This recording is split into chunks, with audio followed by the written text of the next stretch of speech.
excited. We're going to jump right in. Patrick, thank you for joining us. I want to play you some sound of Travis Kelce on Mahomes. Take a listen. Okay. Hardest part of planning for Mahomes is what? I mean, it's hard to defend him because if you do have him in the pocket, he's going to find a way to get out of there. He's like Houdini in the pocket. And then if you have guys in front of him, he finds ways to throw the ball miraculously around guys' bodies. So it's hard to game plan for him because you never know what you're going to get. He don't make mistakes, not many of them at least. And he always going to keep his team in the ball game. So I might be setting myself up for failure here, but I'm going to take a risk because one of my arguments for the Chiefs in this game is Mahomes, like you said, is hard to game plan for under any circumstances. But I think a lot harder if you haven't, as a defense, played a lot of the other top quarterbacks. Right. So in the last 15, 16 weeks, I think we can show it to you. Here are the list of quarterbacks the Eagles have gone up against. And if we can't show it to you, I'll remind the audience. It's Josh Johnson, it's Daniel Jones. There it is right there. So there's a couple really good ones on there. Dak's pretty good. He scored 40. Aaron's pretty good. He scored 30+. But then you have a rookie. You have some backups. Does that make it that much harder for Philly, or as a defensive player, does it not carry over week to week at all? Man, this is the biggest game of the season, so anything can happen. But Pat Mahomes, he can go out there and put up crazy numbers at any given time. And we all know that, Philly, obviously with the numbers, they haven't really, like you said, they haven't really played any top-flight quarterbacks. And when they have, guys not kind of half their weight, but was able to put up some numbers. But Pat Mahomes, he's a guy, like you talked about in the segment before, going back to the Super Bowl that they lost against Tampa, being hit a lot, disappointing loss. So I expect him to come out here throwing the ball all over the yard. You faced Jalen Hurts when he was a rookie, and then you faced him this year. Yep. How are you even astonished at the difference in him, and explain the difference between then and now? Honestly, it's no real big difference because he had such a control of the game as a rookie. Like, he just was so poised out there. Now, being with the offensive scheme that he's in, it's just helping him flourish more. The running game is there. Got two great pass catchers. Offensive line is there to protect him. He's a playmaker. He's a baller, and we saw that in college. And now having the pieces around him in the league, it's just all coming from the college playing field. All right, so I have this unconventional theory.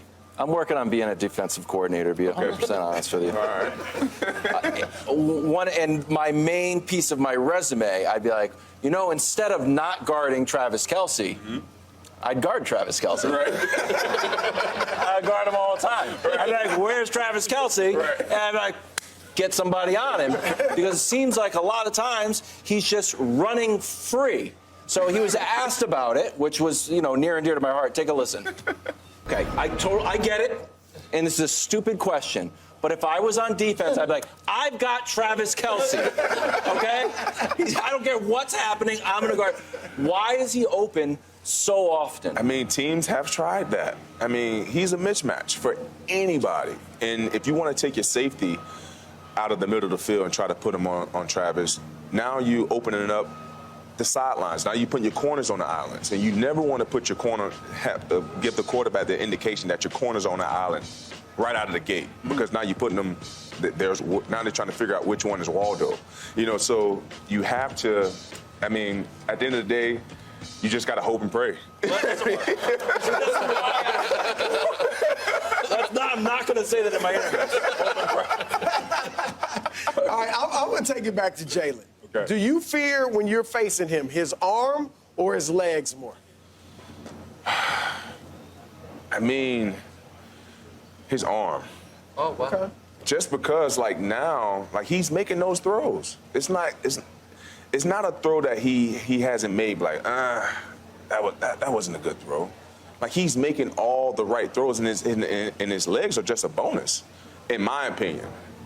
Can I ask you a question about yourself? Talk to him. So, Wildes mentioned it, all-decade member, one of the greatest college corners ever. You're, I think, and I don't mean this insultingly, the oldest corner in the league right now. I am? That's what I read today. Yeah, which is crazy because you're snaps, and they always want to talk about my age. Yeah, and so, all right, right. And so, and still playing at a super high level, right? Last night we saw the newest members of the Hall of Fame class. How much does that motivate you? I think, in my opinion, you're already a no-doubt Hall of Famer. But is that one of the reasons you keep playing? Like, how much has the Pro Football Hall of Fame been on your mind, if at all? Man, Pro Football Hall of Fame always been on my mind because that's why I play the game. You want to be recognized as one of the best. And now that I'm getting to that latter part of my career, and it's funny that you brought that up. Me and Vaughn was just talking about this today on his podcast. It's crazy to see the guys who we played with being inducted to the Hall of Fame now. So that moment is starting to become surreal for us. So I do think about it. Shout out to my boy Darrell Reeves who got in last night. First ballot Hall of Famer.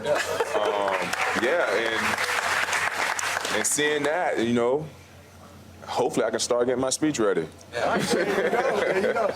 Now, you clearly have a ton of respect for Patrick Mahomes. Yep. And you faced, obviously, Tom Brady a lot. Mm-hmm. So everybody's talking about, can Mahomes ever supplant Brady as the GOAT? Mm-hmm. What do you think about that? You think he has a chance? He has a shot. He has a shot. I mean, he's in year 5, playing in his 3rd Super Bowl. He's going to be on a competitive, longest, and him and Andy Reid are together, they're going to be in the AFC Championship game. So he's going to have opportunities to plant his name with a Tom Brady. You know what I mean? Because he's going to be in that position almost each and every year. You said something interesting there. You said playing in the AFC Championship game. So you, as a Hall of Famer and all-decade member, one of the greatest players ever, you think it's an accomplishment just to make the conference championship game? No. Like, that's a no? No.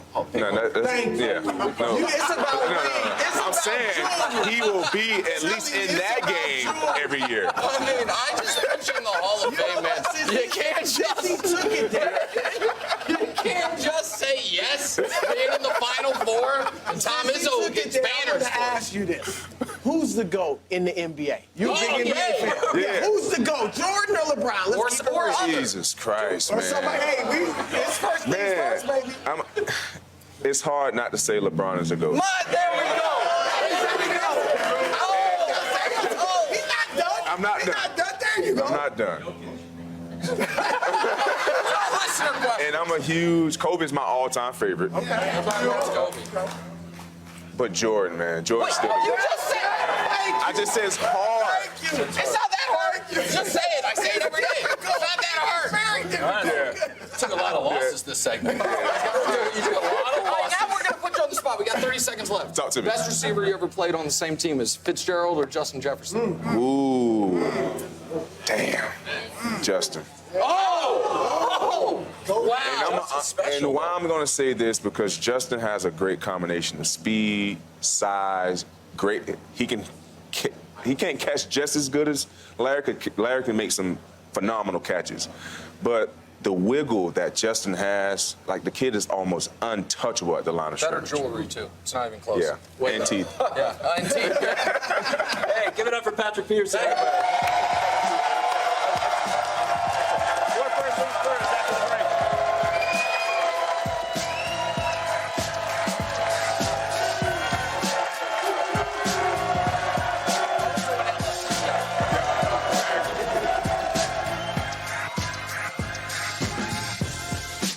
It all kicks off Super Bowl Sunday at 1 p.m. Eastern on Fox. Thanks for watching. Subscribe here to get more from the show and to check out clips from other shows on FS1.